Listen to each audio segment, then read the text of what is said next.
Kembali lagi bersama saya Aris Wari di Liputan Terkini. Menteri Keuangan Sri Mulyani mengaku perekonomian Indonesia sudah ada dalam tahap pemulihan setelah sempat kontraksi sepanjang tahun lalu. Hal itu terlihat dari naiknya indeks PMI yang mencapai 54,6 selama 6 bulan berturut-turut. Situasi yang terjadi di dalam negeri menjadi bahasan utama pertemuan elit PKS dan Partai Golkar di kantor DPP Golkar Jakarta. Dalam silaturahmi ini, petinggi kedua partai sepakat mengutamakan politik kebangsaan dalam menghadapi konsentrasi politik Indonesia di masa depan.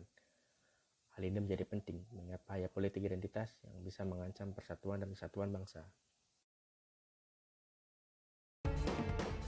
Kami saling menghargai Partai Golkar di pemerintahan, Partai Keadilan Sejahtera itu berada di luar pemerintah, sehingga kita ke depannya adalah menghargai perbedaan, namun mengutamakan persamaan. Ya, mudah-mudahan apa yang tadi sudah dijelaskan, ini insya Allah akan juga nanti ke depan bisa diimplementasikan untuk memberikan penguatan terhadap kesejahteraan masyarakat dan bangsa Indonesia. Selain itu, PKS dan Golkar juga membahas tragedi kecelakaan KRI Nanggala ber-02 dan situasi pandemi COVID-19. Gelombang 3 yang terjadi di sejumlah negara termasuk India membuat pemerintah Indonesia harus lebih waspada dalam menghadapi penyebaran virus yang mematikan ini.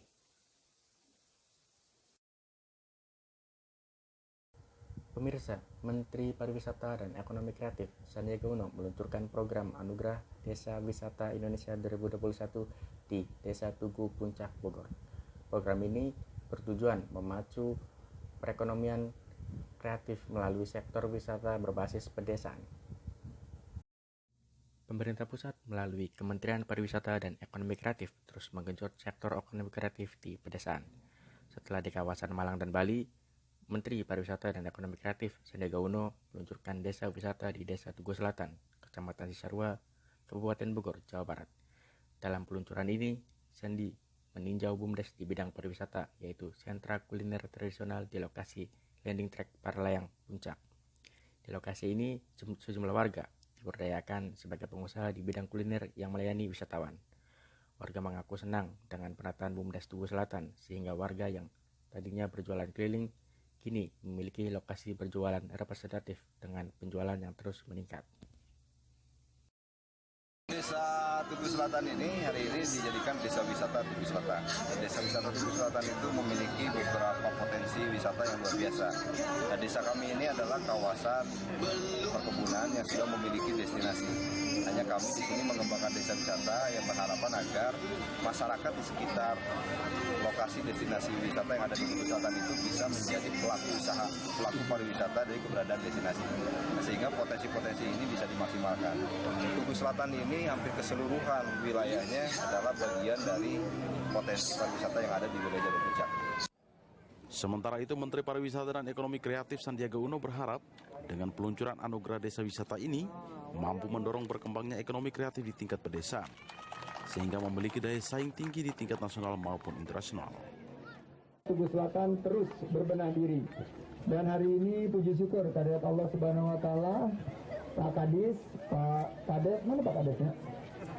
Pak Camat, kita meresmikan pusat jajanan kuliner tempat landing BUMDes Desa Tugu Selatan. Harapannya kita ada 3. Pak, pertama, bahwa desa wisata ini simbol kebangkitan ekonomi nasional. Kedua, kita harus tingkatkan keterampilan dari masyarakat karena terpaksa COVID-19 kita harus berinovasi. Jadi tadi sudah ngajarin bagaimana menciptakan konten-konten.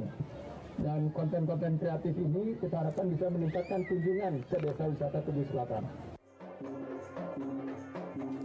Menteri Keuangan Sri Mulyani mengaku perekonomian Indonesia sudah ada dalam tahap pemulihan setelah sempat kontraksi sepanjang tahun lalu. Hal itu terlihat dari naiknya indeks PMI yang mencapai 54,6 selama 6 bulan berturut-turut. Menteri Keuangan Sri Mulyani menyampaikan pertumbuhan ekonomi pada kuartal pertama tahun ini semakin membaik meski ada kontraksi minus 0,74% akibat kenaikan kasus COVID-19 di awal tahun. Kenaikan kasus tersebut berimbas pada pengetatan mobilitas yang berdampak pada konsumsi masyarakat. Meski begitu, pemulihan ekonomi terus menunjukkan tren membaik.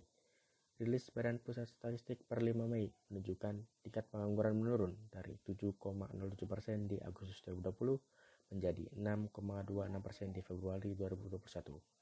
Namun Sri Mulyani mengingatkan ancaman COVID-19 masih membayangi momentum pemulihan ekonomi negara. Dampak pemburukan ekonomi akan jauh lebih besar apabila pemerintah tidak melakukan langkah-langkah counter-cyclical melalui kebijakan yang juga bersifat luar biasa.